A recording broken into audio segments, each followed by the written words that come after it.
All right, and welcome to the GSMC Soccer Podcast. This episode is brought to you by the GSMC Podcast Network, and I am your host, Jesse Tapia.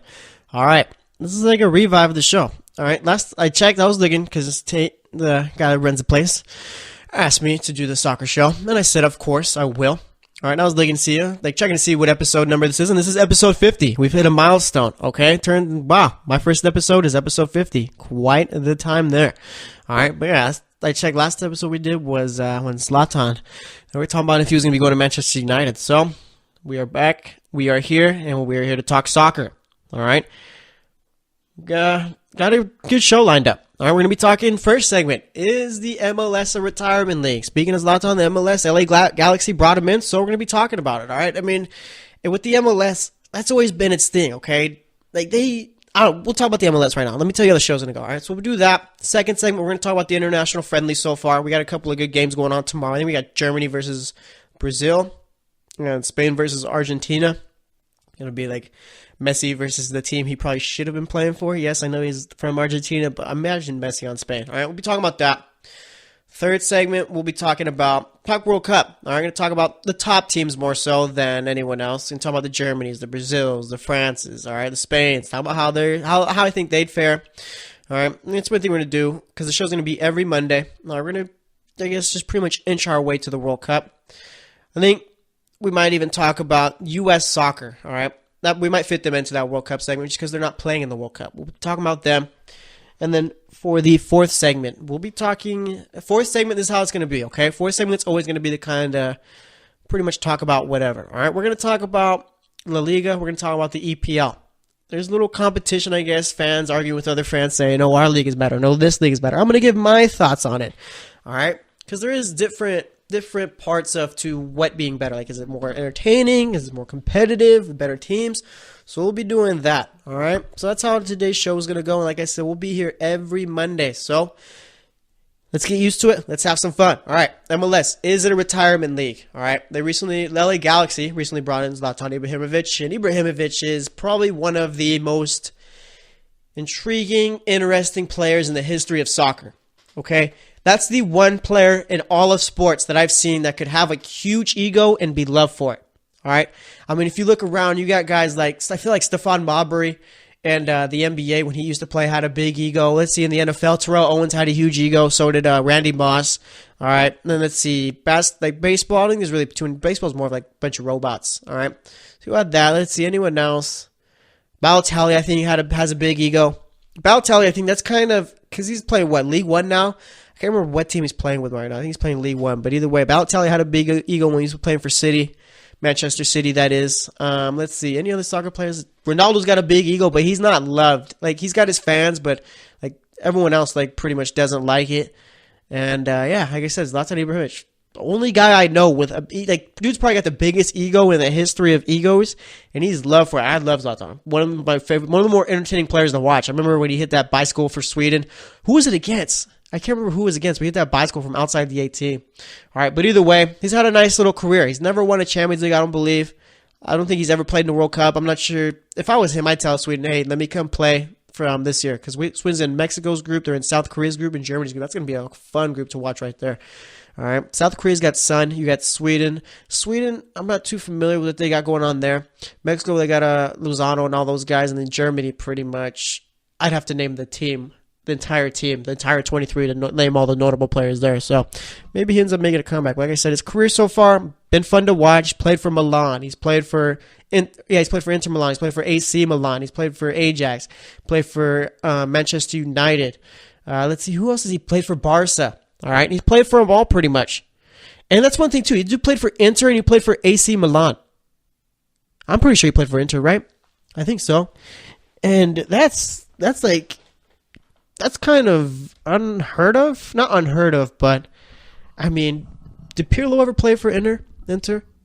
Let's see. I'm going to go through Zlatan's team, see who exactly he's played for so far. LA Galaxy is his new team. Let's see. Let's look through his Wikipedia. Let's see what teams he's played for so far. I'm going to name most of them. Let's see. All right, so he started off with Malmo in Sweden. Then went to Ajax, however you want to pronounce it. Juventus, Inter Milan, Barca, AC Milan. He's played for the top 3, I guess, historic teams in Italy. That's pretty crazy. Only a player like Zlatan can get away from that, okay? Because soccer, I've come to learn over the years, is completely different than any sport, okay? The fans mean a whole lot more than, like, say, the fans in the NFL do. In the NFL, I mean, the front offices and stuff like that, they don't really cater to the fans too much because of the fact that they're going to be making their money either way, all right? NBA, stuff like that. But, like, soccer, the clubs, like, you have to play well and impress the fans. And it's just kind of, it's different to see. There's no other sport that's like that where the fans mean so much. So, yeah. Anyway, you play for Juventus, Inter, AC Milan, Barca. Let's see, who do you play for after Milan? Played for, PSG. How can I forget PSG? Played there. And then Manchester United. That first season he had at United was pretty good. Started off kind of slow. Honestly, when he started off there, I was like, nope, Zlatan's not going to play that well. All right, it's going to be tougher. Premier League's a whole lot more physical than any league he's played in. Besides, I guess, the Serie A. But yeah, like I said, as far as it all goes, I mean, I didn't think he was going to do too well. Played well in his first season. Blew out his knee, torn his ACL. And then now he's with the LA Galaxy. All right. This is where the MLS or retirement league talk comes into. All right. Zlatan Ibrahimovic, obviously on the back end of his career, only got a few more years left, and now he's going to MLS. Okay, you've had guys like Schweinsteiger, another guy who's on the back end of his career. Rafa Marquez really didn't play well at all there.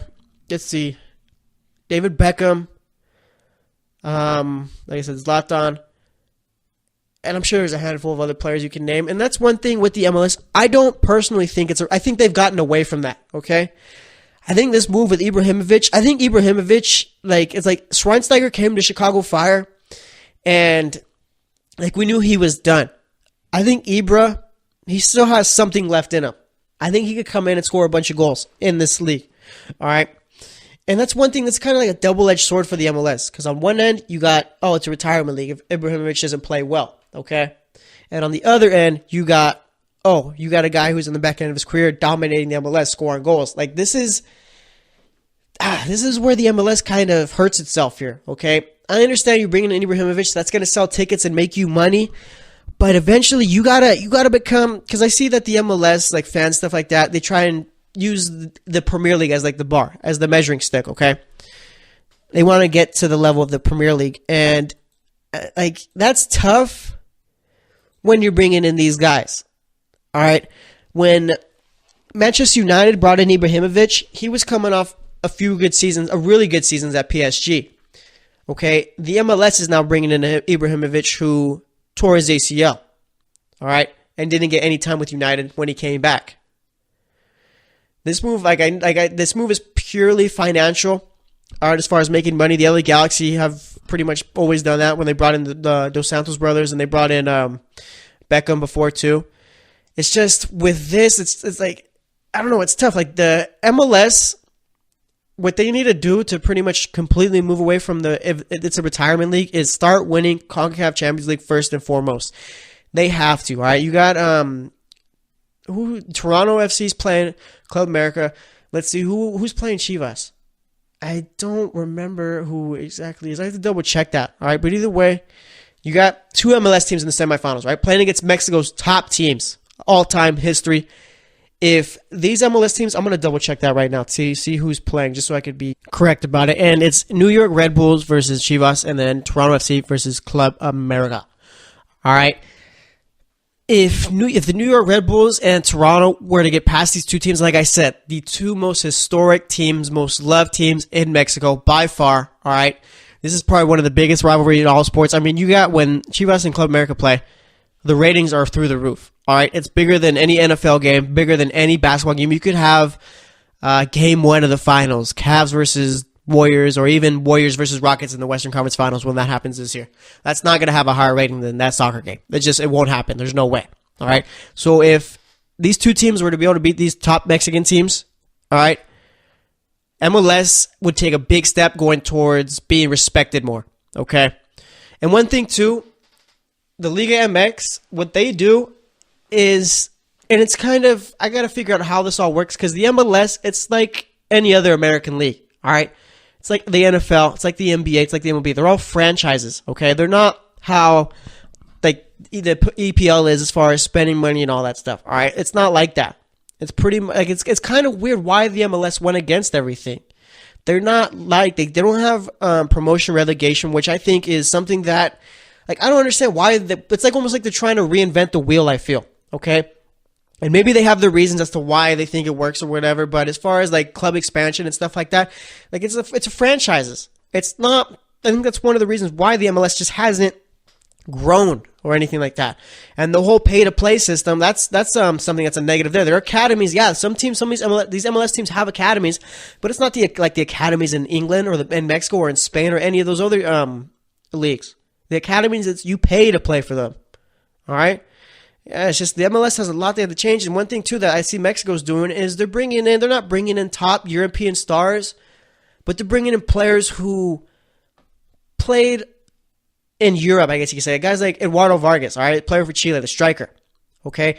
Couldn't really cut it in the EPL. I think he played for West Brom for a little bit, I think it was. Then moved over to Hoffenheim, I think it was. Now he's back playing in Mexico. All right, MLS needs to start bringing in players like that. Players like Gignac, who played for Marseille. Now he's playing for Tigres. All right, that's what the MLS has to start doing if they want to start getting respected more. All right, once you start doing that is when you're going to elevate the league. Start bringing in those European players. Start bringing in more players from South America, not like guys from the lower. Bring in guys from River Plate. Bring in guys from Boca Juniors. All right, bring in guys from the top Brazilian teams. They have to shift it. Okay, and I understand that it's like, oh, we want to have our players, we can grow them. And that's one thing that U.S. soccer kind of struggles at too and messes up. All right, they don't really send their players off, I don't think. And they don't really develop them enough. Like the whole, like with U.S. soccer, is just a whole big thing that you have to figure out and fix in order for them to get bigger. But as far as them being a retirement league, I used to be one that used to think that when they're bringing in Schweinsteiger and all those guys. All right, bringing in Ibrahimovic, he's going to play well, I think. Like I said, double-edged sword. If he doesn't play well, it's just MLS brought another guy to make money and retire. If he plays well, the old guy's pretty much dominating the bad league. All right, but yeah, like the first step is you got to get better than Liga MX, if anything. And that's not going to happen if they win CONCACAF Champions League 1 year. All right, they have to start doing it repeatedly. All right, the Mexican team has won the CONCACAF Champions League, I think, year after year since as far as it's been around. I don't think an MLS team has ever won it, and if they have, it's a long time ago. I have to double check all that. But like I said, they got to start at least consistent, not winning it year after year like the Mexican league has, like Liga MX has. But eventually, you got to start. Maybe Liga MX wins 1 year, MLS wins the next year. Like you got to start like pretty much just throwing your name in there. It's like, oh, Liga MX team's gonna win it this year, no doubt. Kind of add some question to it, you know. So that's what they got to do as far as the whole retirement league. And like I said, start bringing in players from Europe. Start paying like. I don't know, the way the MLS works, I have to double check it, but it's just so weird compared to everything else. Like, I don't think they have the ability to bring in players like how Liga MX does as far as players from Europe, all right, players from South America and all that. The MLS needs to eventually be like the Premier League, be like Liga MX, be like La Liga and all that. They have to shift. You can't do your own thing, okay? You can't reinvent the wheel, and that's one of the biggest reasons why they struggle, I feel. So that's all I got to say about that. Next up, we're going to be talking about the international friendlies that have been played, and then, like I said, we're going to be talking World Cup, third segment, and then fourth segment, we're going to talk EPL versus La Liga. So stay tuned, and we'll be right back. Are you looking to get your college football fix? Looking to get the latest news on your favorite school's team? The GSMC College Football Podcast is your ticket to all things college football. Join us as we talk college football from the national championship, the college rivalries, the bowl game, to the Heisman Trophy. To which conference is the best? We've got you covered for the Big Ten, SEC, Big 12, the Pac-12, ACC, and everything in between. Download the GSMC College Football Podcast on iTunes, Stitcher, SoundCloud, Google Play, or anywhere you find podcasts. Just type GSMC in the search bar.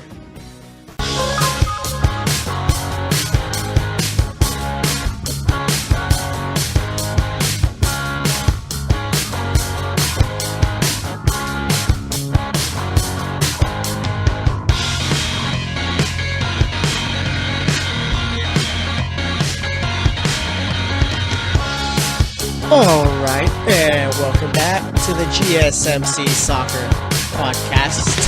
All right, like I said, this is episode 50. Nice of me to do my first episode for the Soccer Podcast on episode 50, but nonetheless, here we are. All right, first segment, we talked about pretty much Zlatan Ibrahimovic and the MLS. Is it a retirement league? I don't think so, but in order for them to get away from that whole whole little idea of them being a retirement league, they need to start doing better in CONCACAF Champions League first and foremost. And they got to pretty much switch it all up. They can't just be like a bunch of different franchises, all right? They got to turn into clubs, okay? You got to pretty much be like the Premier League, all right? I don't know why MLS fans and the MLS as a whole is so against that concept. I just don't get it, all right? Promotion relegation is a good thing, all right? Turn the USL into a second division. You have a bunch of other divisions in the United States that you could turn into second and third divisions there. But I don't know, for some reason they just choose to stay away from it. And I think that'd make the teams better. All right, if they switch to how the Premier League runs and Liga MX and literally all those other leagues, they'd be better. The teams would get better, I feel. But nope. They want to be franchises. They want to be like the NFL, all right? They want to be like the New England Patriots. They want to be like the Cleveland Cavaliers. That's what they want. So I guess until then, until they start doing better than CONCACAF Champions League and pretty much, I guess, switching things up, pretty much not reinventing the wheel, then they're going to struggle, I feel. Personally, I want to see the US or the MLS grow, but it's going to be tough. Either way, like I said, it's a start, though, if you win CONCACAF Champions League, all right? Especially if you knock off the two biggest teams in Mexico by far in the semifinals. So we'll see. But for this segment, we're going to talk about the international friendlies that have gone on, all right? It's almost World Cup time, coming on in June. Very excited for it. Literally best tournament in all of the world. It's better than the Super Bowl. It's better than the NBA Finals. Better than the World Series. It's better than anything you bring to my attention. Does not matter. Okay, it is. Nothing like it. All right, so let's see. On Thursday, we had some games going on. We had Wales beating China 6-0. Bale had a hat trick. And let's see, any other big games going on. That wasn't even a big game, but you got to talk about Wales now. Let's see, what else we got going on Friday. I think we had a few games going on. Let's see, we had Uruguay facing Czech Republic. You had Suarez and Cavani scoring goals there, 2-0 win. Cavani is one player I'm not too high on, all right? Just because of the fact, I've seen him play before. I remember I went to the Copa America game where they played Jamaica. I think that was when Uruguay played poorly, like just terrible. But I saw Cavani playing that game. The guy missed literally about 8 solid chances, I guess you could say. Like, it was brutal. All right, but nonetheless, I mean, yeah, Cavani, not one of my favorite strikers. I could say that. All right, let's see. Wales didn't even make the World Cup. They didn't, I don't believe. Let me see if I could see it right here. Let's see. Yeah, so they didn't. That's one thing that kind of stinks. Like, it goes back to the whole Zlatan Ibrahimovic thing. That guy's never played in the World Cup, and Bale, I mean, it's going to be tough for him to ever, I don't want to say get back. Bale will probably be on Wales for quite a while because a player of that quality you're always going to have around. But it's just, you'd rather see a guy like Bale in his prime right now playing in the World Cup rather than, I mean, if Ibrahimovic was to come back and play for Sweden, it's like he's at the end of his career. So, I mean, it's just, that's one thing that kind of stinks about it all. But, yeah, as far as Wales, I mean, yeah, Bale played well. But either way, let's see what else we got going on. On Friday, we had, yeah, like I said, Uruguay beat Czech Republic. Cavani, not one of my favorite strikers. You had Brazil knocking off Russia 3-0. All right, Miranda scored. Coutinho scored a penalty. You had Paulinho score. Paulinho's pretty much reinvented himself the way he's played so far. And with Russia, one thing I'm kind of nervous about is we know how Russia, as far as like the politics and stuff like that, we know Putin and all that. And the World Cup in Korea, all right, in 2002, there were some questionable officiating decisions. All right, go ahead and search up 2002 World Cup Korea, and I'm sure you're going to see some video where it shows these refs were letting a lot go by for the home teams, okay? And I think with Russia, I'm kind of nervous about it, all right? And I could just be a little paranoid, but I don't know. I just, for some reason, feel like, let's see, let me look at Russia's group right here, all right? Russia's in Group A, of course. I think they have Brazil. No, they got Uruguay, Egypt, Saudi Arabia, all right? They're better than Saudi Arabia, but are they better than Egypt and Uruguay? No. Right now, Egypt's got probably the best player in the Premier League, Mohamed Salah. Dude has been a beast in the Premier League this season, all right? Didn't really make it in Chelsea. And I see teams, too, talk about how Chelsea let a guy like Salah go. All right, they let a guy like Lukaku go. But like Salah and Lukaku, they weren't the same players that they are now at Chelsea. They had to go out and get better somewhere else, okay? So I get the whole, if you want to make fun of Chelsea for letting players like that go.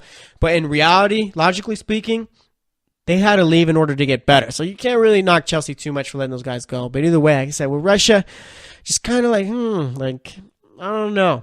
All right, maybe a couple calls go their way here. And I really hope Egypt end up making it out of the group stage there. All right, because obviously Uruguay's going to win it. If Suarez, like barring a Suarez injury or anything like that, they should make it out easily. They should win it. And then with Egypt, it's going to be Egypt or Russia. Okay, and Egypt's pretty much going to have to rely on Salah. I think they got a player out of Arsenal that plays for Egypt also. But yeah, seeing Egypt, I remember when when Salah hit that penalty to put him into the World Cup. That was pretty much one of the feel-good sports moments, feel-good soccer moments. All right. Either way, Russia kind of nervous there, but like as far as going Brazil, we're going to talk more about them in the next segment. But Brazil is easily one of the favorites to win.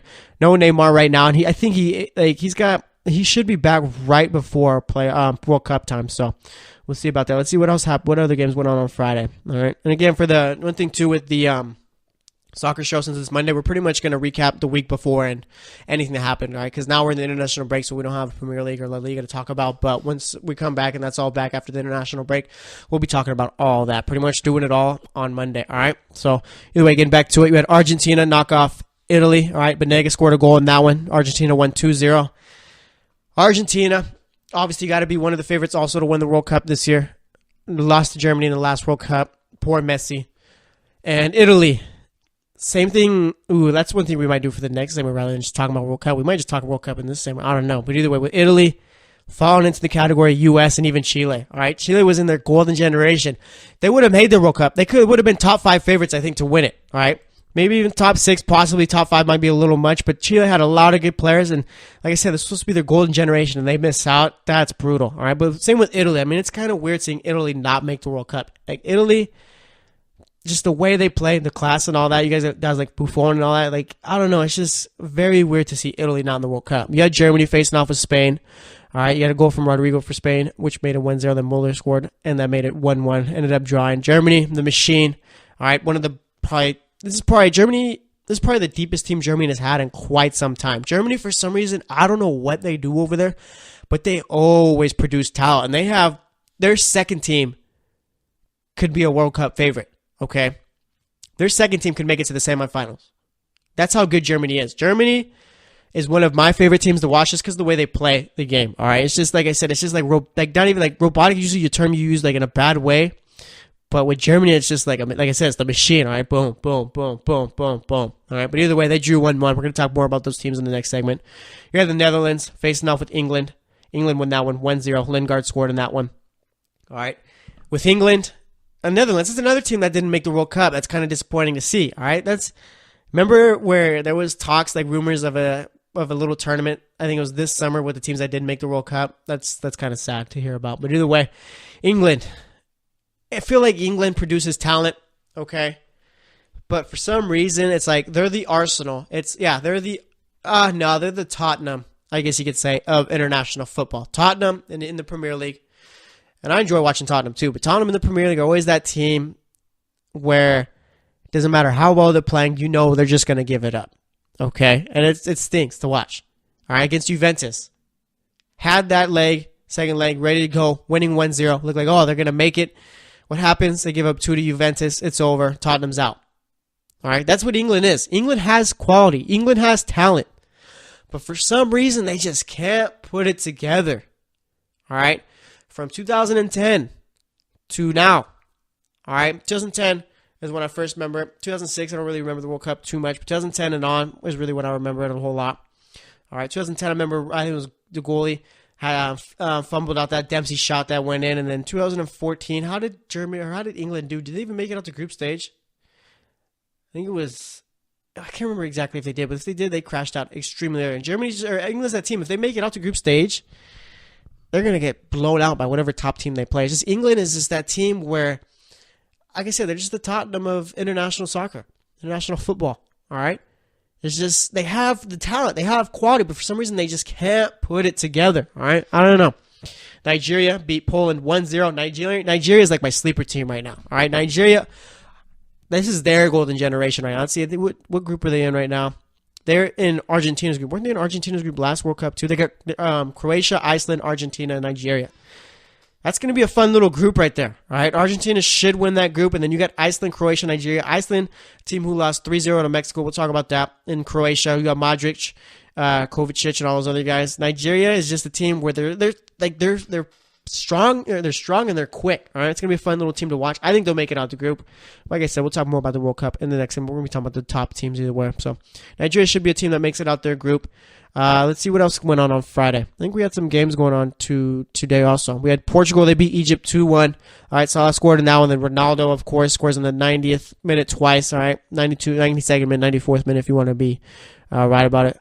Costa Rica beat Scotland 1-0. Colombia beat France 3-2. France is that team where they always have some type of internal problem that goes on that pretty much kills them. All right, I remember in 2010 where they had the players who I think were refusing to practice or something like that. France always has something going on, but Colombia's going to be a fun little team to watch. You got Falcao back, who didn't play in the last World Cup, and James Rodriguez, of course, is always a joy to watch. Then you have Peru knock off Croatia 2-0. Mexico knock off Iceland 3-0. All right, you got goals from Fabian Leun, scored 2 of them, 64th minute and then the 90th minute. Mexico's a team, their biggest thing, they're the Arsenal of international football. They can't get out the round of 16. All right, Arsenal, every time in the Champions League, never get past the round of 16. I think it was like 5 years in a row where they didn't. That's like Mexico pretty much. All right, 5 World Cups in a row, they haven't made it out the round of 16. Mexico has talent, but it's just a matter of they always just choke under the pressure. All right, last year or 2014 against the Netherlands. Okay. One of the biggest heartbreakers, but nonetheless, I mean, they just couldn't get it going. All right, they were up 1-0. I think, Snyder scores the game-tying goal, and then you got Marquez, you got Robin flopping, called the penalty, and Huntelaar, I think, the one who put it away. Tough, brutal for Mexico there. But either way, those were Friday's games. Let's see what we got going on Tuesday. I think we got a couple. We got France versus Russia, and we got, I think it's Germany versus Brazil, and then Italy versus England's always fun to watch, and it still hurts to see that Italy didn't make the World Cup. Spain versus Argentina, and then the good old US of A playing Paraguay. All right, and then we got Mexico versus Croatia. That was a fun little game in 2014 to watch too. I think it was the last group stage game where Mexico beat Croatia 3-1. Let's see, Spain versus Argentina is gonna be a fun one. All right, you know what? I'm gonna talk about those teams in the next segment. So we're gonna wrap it up here. Next up, like I said, we're gonna talk about the top World Cup teams, talk about their chances, who could win, who can't. So we'll be doing that. And then for the fourth segment, we're going to talk about La Liga versus EPL. And I think that's when we'll talk about the teams who didn't make the World Cup. So stay tuned, and we'll be right back. Tired of searching the vast jungle of podcasts? Now listen close and hear this out. There's a podcast network that covers just about everything that you've been searching. The Golden State Media Concepts Podcast Network is here. Nothing less than a podcast bliss with endless hours of podcast coverage. From news, sports, music, fashion, cooking, entertainment, fantasy, football, and so much more. So stop lurking around and go straight out to the Golden State Media Concepts Podcast Network. Guaranteed to fill that podcast itch. Whatever it may be. Visit us at www.gsmcpodcast.com. Follow us on Facebook and Twitter, and download us on iTunes, SoundCloud, and Google Play.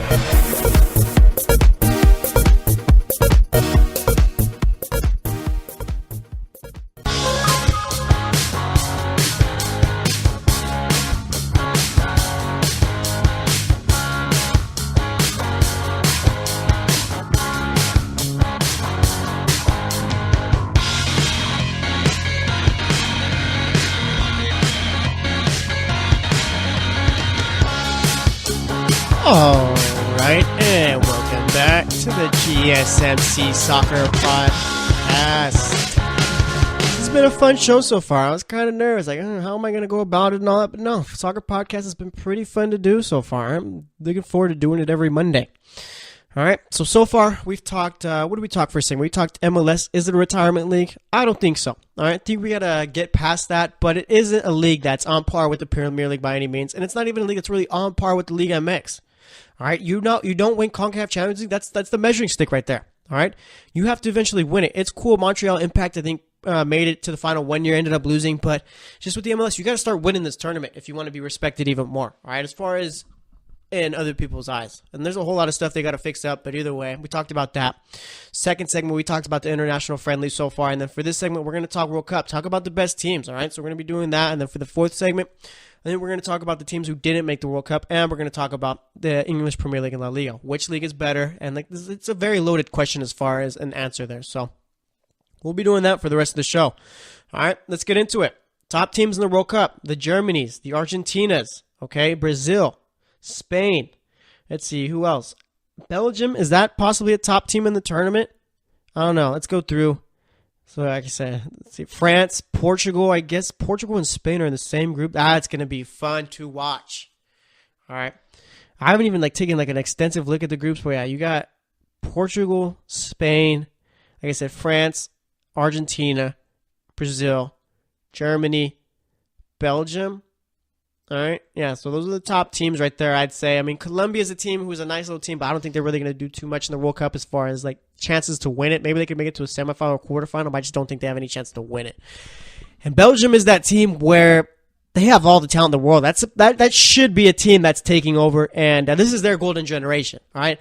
For those that don't know golden generation, that's pretty much just this is the best set of players you've gotten ever. All right, as far as players coming in and players in their prime. This is Belgium's golden generation, so they should be doing a whole lot better than what they've done. 2014, they should have did a whole lot better. I remember when they went that little game they had against the U.S. when they went into extra time. That was the craziest game. Probably Tim Howard's best game by far. It kind of showed U.S. had a really bad defense. And that's one thing, too, with the U.S. They've never really had great defenders. Right? You had DeAndre Yedlin, who just runs really fast, I feel. But either way, those are the top teams. All right, with Argentina, we know what their story is, okay? It's no secret whatsoever. We know what Argentina's story is, and that's can Messi finally get over the hump and get a World Cup win, okay? Argentina, I don't think, has won a major trophy since, 1991, I think it is? It's some crazy year. It's been a while since Argentina's won a major trophy, all right? And this is it, okay? If Messi does not win the World Cup, he's never winning one, all right? I think he's already 30 in his 30s. All right, I think it's early 30s still, but nonetheless, I mean, this is his last chance, okay? Ronaldo and Messi have always been two guys that have been compared, okay? And I know that people say, oh, this guy's better, no, this guy's better, but we all do a couple of times need to sit back and realize that we're probably watching the two best players, arguably, of all time, all right? Of course, people say, oh, Maradona's better or Pele's better. All right, but Ronaldo and Messi are probably two of the most talented players. You got guys like Zidane too. People say, "Oh yeah, him too," but no, what we're seeing now is crazy. All right, so we need to take a step back and enjoy it a little bit. All right, it's cool to argue. It's cool to say, "Oh, my guy's better," this guy's better. But nonetheless, like I said, just think about it. All right, like I said, with Argentina, this is it. You got Dybala, you got Higuain, Aguero. All right, Messi, Di Maria, a whole bunch of quality on that team, whole bunch of talent. You have to go out and win it this year, okay? You have to. And it's just with, even in the last World Cup in 2014, Argentina had a great squad. It's just a matter of they just didn't look great at all. They didn't play well, I don't think. All right? They struggled against a team like Iran, all right? And it's just they struggled to score goals. I think Di Maria got hurt in that World Cup, and that's one thing that really hurt Argentina there was the fact that they didn't have him. All right, Messi has to get over that hump. He has to get this World Cup win. That's the one thing that people that want to hold. Because personally, I think it's different. Ronaldo or Messi has talent. He was just born with the talent he has. Ronaldo had to go out and work for it. And I think just with the talent that Messi has, I think that's what puts him over Ronaldo. And again, Ronaldo's a great player. All right, but there's something about Messi that's just completely different than any other soccer player in the world. All right, but he has to get this World Cup win. Because that's the thing. The naysayers say, oh, yeah, he's not the best. He's going to have a World Cup. If Messi gets the World Cup win, then he's undoubtedly the best player of all time. All right? And that's one thing that kind of stinks, too, with soccer. Not stinks, but it's different. Okay? Trophies mean a lot. And my take with leagues like the NBA, the NFL, and all those leagues is that trophies are a team stat. But in soccer, it's no, the player has this many trophies. No, the player has this many trophies. All right? Soccer is still a team game. But you could tell, soccer, it's kind of moving towards the money now. All right? It's kind of moving more selfish. It's not about the team anymore. You got guys like Neymar who's kind of setting that precedent. All right? Left Barcelona to go play for PSG. And now it's looking like he's going to end up in Madrid this summer, which I think he will be when it's all said and done. All right? If Neymar goes to Madrid just the amount of money that he can make as far as not just playing for Madrid, but as far as marketing, all right, with his Nike deal and all that. I'm sure Nike's telling him, go to Madrid. We'll make more money that way, all right? So, I mean, that's one thing I could see happening. But like I said, with Argentina, they got to get it right this time, all right? And they need to start playing Dybala and Messi together. And I'm not sure, because I remember before they weren't doing that. I'm not sure if they are now. They're still not. But you have to put those guys on the same field, all right? You could play Messi as a winger, okay? Dybala plays in the center. Figure it out. Get them on the field together. Dybala is Argentina's second best player, all right? And it's not up for debate. It's really not. Dybala is going to, once Messi is done, Dybala is going to take over for Argentina, and that's going to be the top player for that team. All right? But they need to start playing them together. Okay? Somehow, some way. All right? Pick your 4 defenders and throw those attackers out there. Figure out a way to get Higuain. Yeah, you could start Higuain. Okay? And you got a Cardi too. Argentina is very deep as far as forwards go. All right? You play a 4-3-3. 2 central midfielders and 1 center attacking midfielder. Dybala could be the center attacking midfielder. You put Messi on the right wing like he plays at Barca. All right, and even then, so I mean, you could give Messi some space to roam free, and you can have Dybala switch over to the right a couple of times, and you got Di Maria on the other side. Figure it out. Get it done. All right, if Argentina wants to succeed this World Cup, you got to have your best players on the field. All right, and that's one thing I've never really gotten why Dybala and Messi just haven't played together really so far. I think the World Cup, if Messi and Dybala aren't on the field at the same time as far as starting 11, then that's going to be Argentina's downfall. But like I said, I mean, Messi's got to get that World Cup win. Otherwise, it's going to just follow him for the rest of his career. You got France, very deep team also. All right, but like I said, with France, every World Cup, there's always some type of internal explosion that happens. All right, something happens locker room. They just, I don't know. I'm not sure if it's just the way that they're ran, if it's the coaches, if it's the players, but something always goes wrong for France in the World Cup, I feel. All right. And I just don't see France winning it this year at all. All right. Then you got Portugal and Spain. Portugal won the last Euros, I believe it was. Spain, we remember that World Cup debacle they had. That was extremely sad to watch. All right.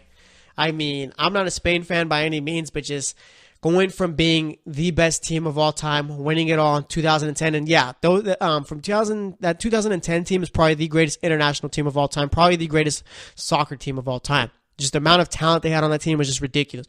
All right, but from them going to winning the World Cup to that little 2014 thing they had where they lost to Chile, they lost to the Netherlands, I believe it was. Isn't that when Van Persie had that crazy header goal that he scored?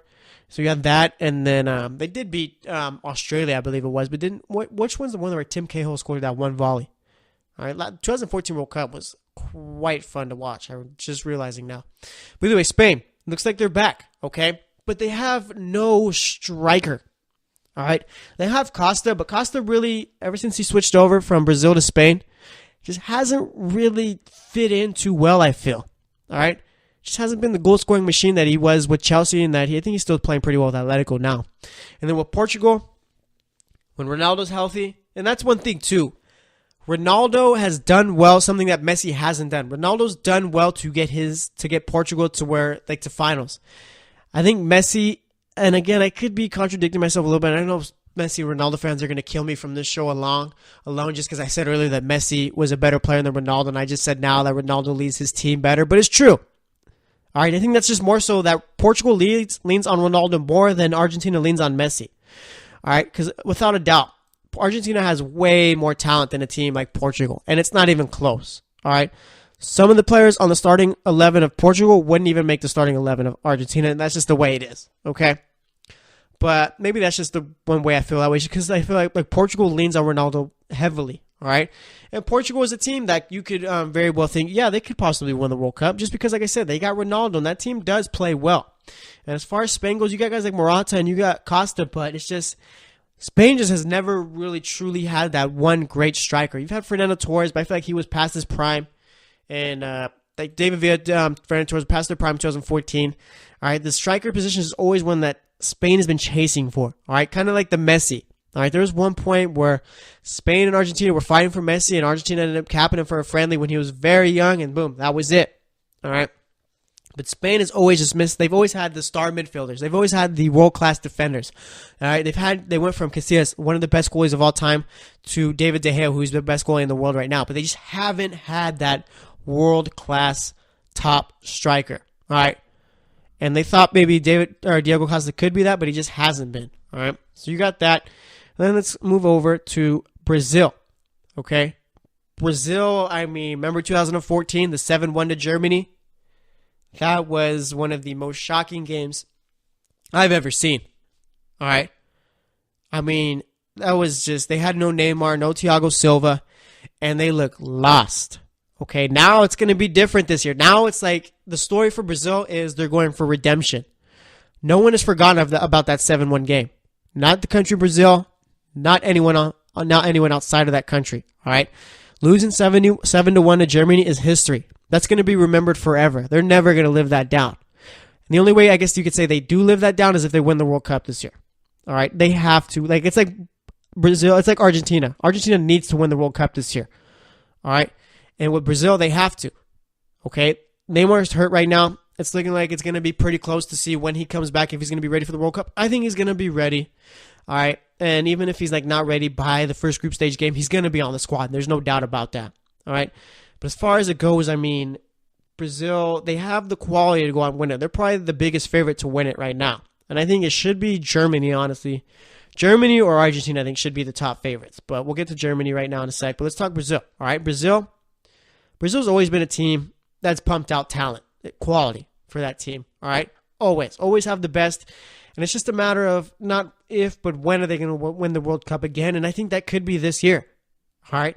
This World Cup has a lot of very good teams. All right, you get the top teams that I've listed earlier, and then you get teams like like Nigeria. It's a fun team. That's going to be a fun team to watch. Mexico's going to be fun to watch. Uruguay's going to be fun to watch. All right, there's a lot. This World Cup's going to be very good as far as talent and balance, as far as everyone playing. But like I said, with Brazil, you need Neymar back. They're not winning the World Cup if Neymar's not out there, and Neymar's pretty much got to be like a Ronaldo on that team. All right, Brazil is a very good team, a lot of good quality. But I think without Neymar, they don't win anything this year. All right, Neymar is that guy. And Brazil has a way better team than Portugal all around. But it's just like crossing over to the NBA, all right? You got the Golden State Warriors. You got Kevin Durant. You got Klay Thompson. You got Draymond Green. All right, and you got Steph Curry. Steph Curry is the Neymar to the Warriors, all right? You have all kinds of great not all-time great, but just very good players, like top NBA players in the league right now. All right, but without Steph Curry, that team doesn't work. Without Neymar, Brazil doesn't work. So they got to hope he's ready by the World Cup. If not, they got to hope he's ready to play. They just got to hope he's ready by the group stage, I feel. All right? But even then, so they have a pretty easy group. You got Switzerland, Costa Rica, and Serbia. I'm sure it's going to be Brazil and Costa Rica making it out of that group.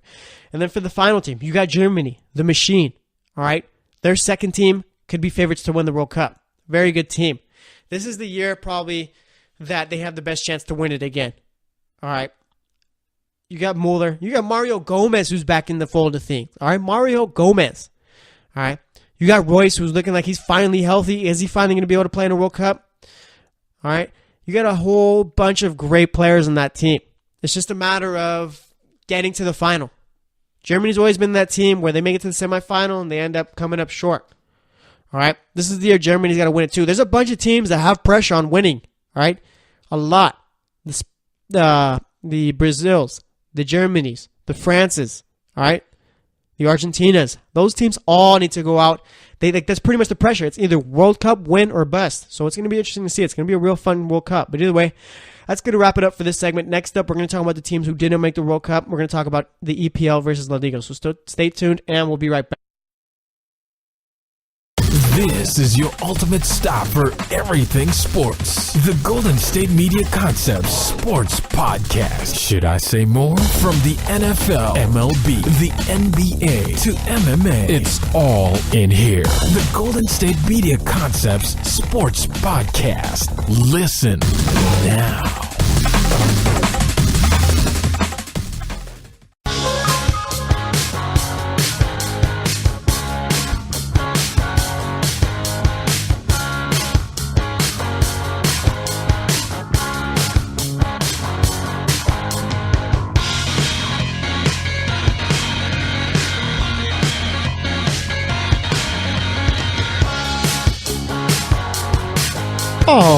right, and welcome back to the GSMC Soccer Podcast.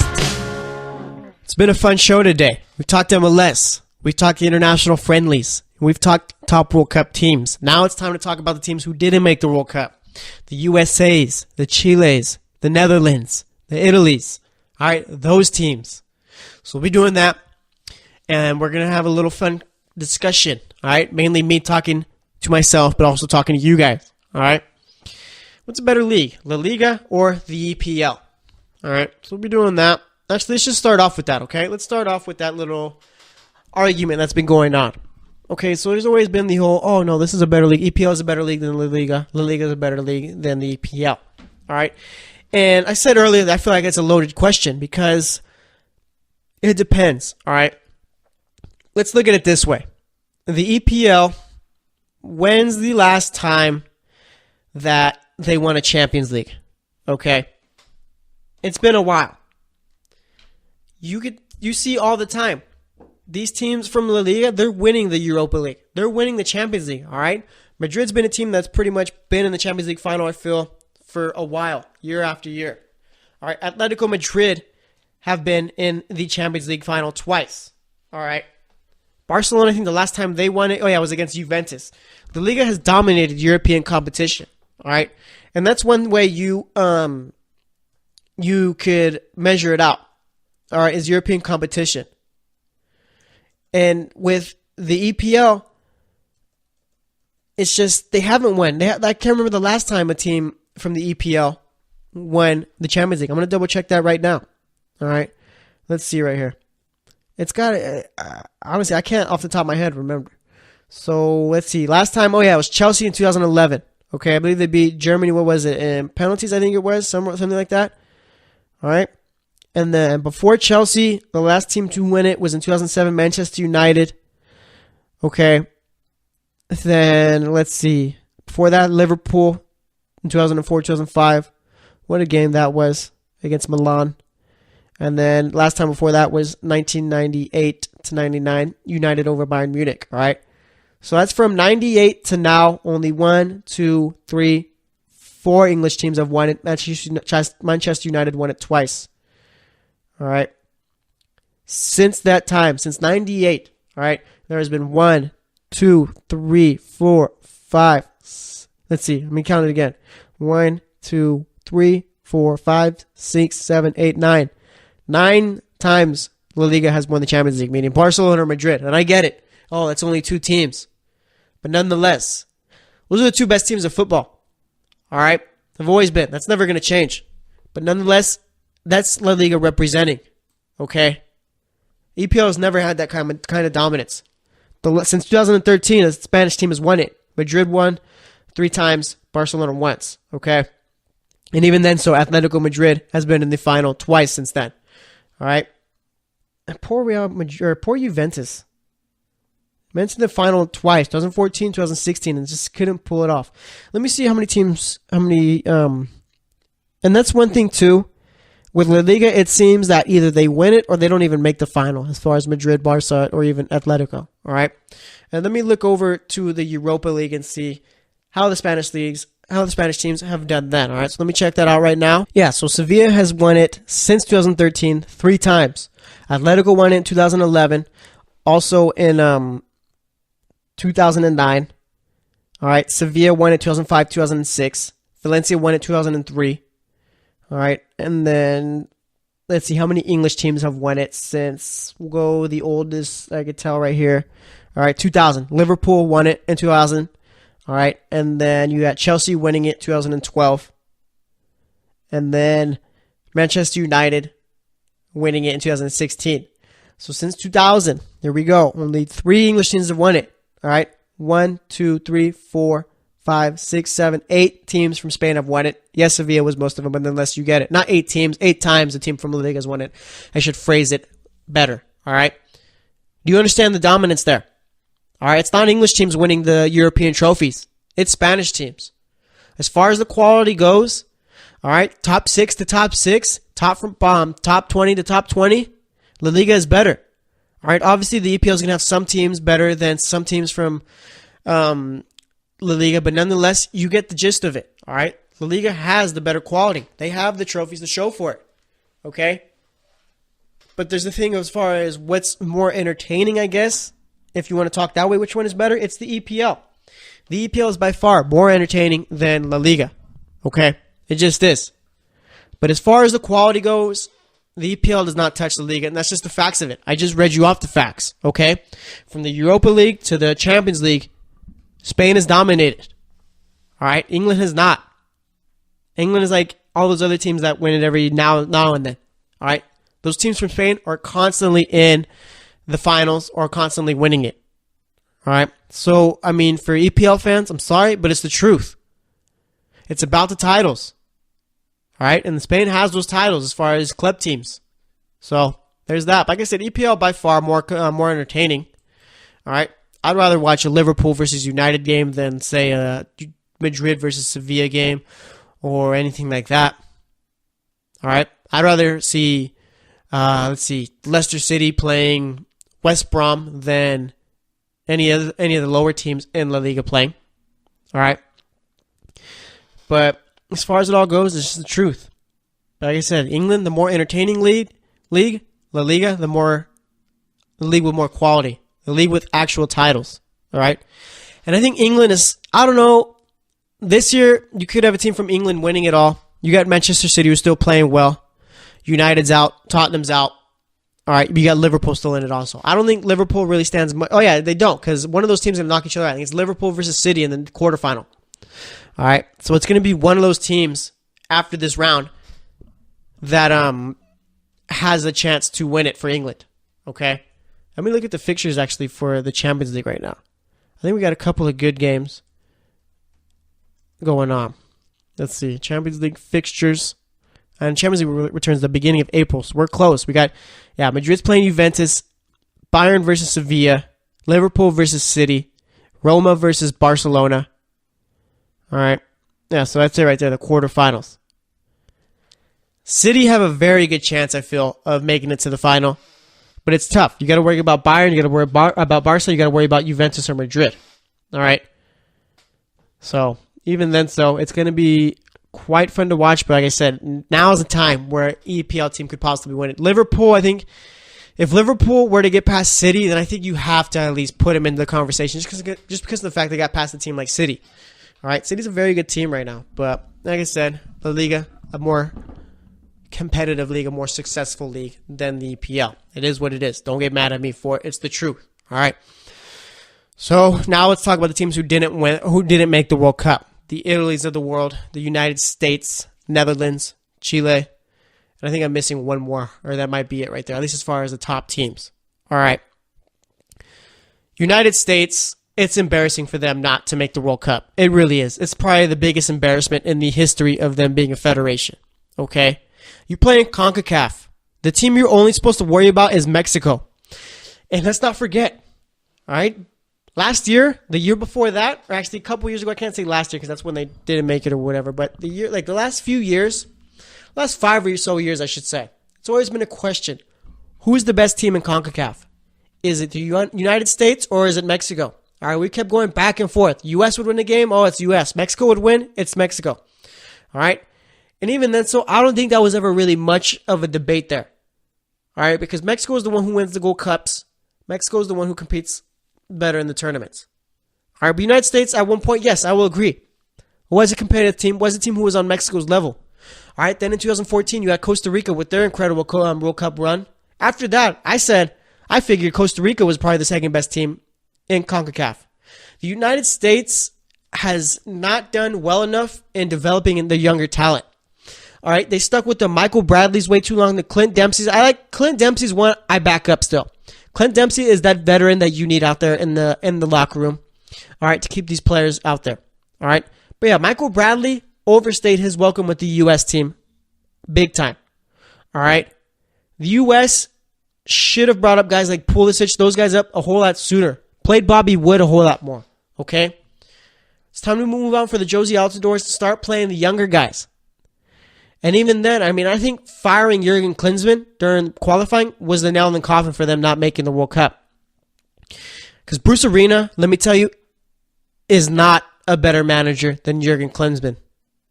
And I don't even think yet the United States has a manager. And I don't think they're going to be signing one. Well, they do have an interim manager or whatever. I don't think they're going to be signing one until after the World Cup.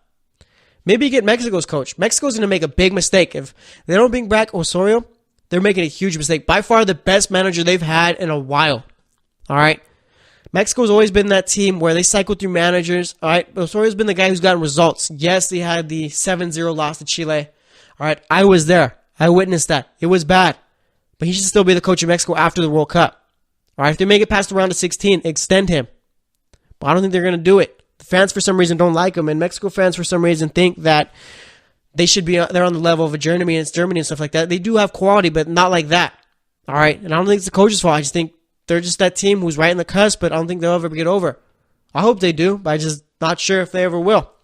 Now's the time to do it, though, this World Cup, to make some noise. Make it to a quarterfinal at least. But getting back to it, the U.S., I mean, this is sad. You had Pulisic. This is supposed to be his big year right here, making the World Cup. All right, he played well in the World Cup. You move on to a big team. Now you miss out. You're still on Dortmund. And I'm sure Pulisic is eventually going to move this summer, but him playing in the World Cup would have been so big for the United States. All right? And even then so. Networks like Fox lose out on a whole bunch of money because you're losing it. All right? The U.S. is full of casual fans. They don't have any diehard fans like Germany or anything like that. People who root because you got the NBA and NFL and all that. You needed the U.S. in the World Cup to bring in that viewership. Now they're pretty much depending on everyone else to bring it in. All right? So U.S., I mean, just a big embarrassment for them not to make the tournament, the World Cup. Same with Italy. All right? Italy is a team that should be in the World Cup year after year after year. For them not to make the World Cup this year is just tragic. All right? Another embarrassment. Italy's that team should be in it, always fighting for, I say, at least a semifinal spot, quarterfinal spot. But nonetheless, they didn't. It's sad because Buffon isn't going to play. Could have played in his last World Cup this year, but isn't going to be able to get the chance to. I don't even think they made it out the group stage last World Cup. Italy's got a whole lot they got to change there. Chile, all right, that South American World Cup qualifying will get you, and it got them. All right, this was supposed to be their golden generation. You had Vidal, Vargas, Sanchez, all right, and now. Not even in the World Cup. Won the Copa America last time. All right. Would have been a top favorite to win it this year. All right. But nonetheless, didn't make it. And the Netherlands. At one point, I think they made the semifinals of the last World Cup. Now, not even in it. All right. Very sad to see from these top teams who should be in it year after year. But nonetheless, it's not happening. So that's actually going to wrap it up for today's show. Today we talked MLS, we talked international friendlies, we talked top teams in the World Cup, talked about the pressure on some of them. And for this segment, we talked La Liga versus EPL, and we talked about the teams who didn't make the World Cup. So thanks for listening to the GSMC Soccer Podcast. Like I said earlier, we're going to be back every Monday recapping the week that was in the world of soccer. All right, so thanks for listening. Like I said, we'll be back next Monday, so stay tuned, and we'll talk to you later. You've been listening to the Golden State Media Concepts Soccer Podcast, part of the Golden State Media Concepts Podcast Network. You can find this show and others like it at www.gsmcpodcast.com. Download our podcast on iTunes, Stitcher, SoundCloud, and Google Play. Just type in GSMC to find all the shows from the Golden State Media Concepts Podcast Network, from movies to music, from sports to entertainment, and even weird news. You can also follow us on Twitter and on Facebook. Thank you, and we hope you have enjoyed today's program.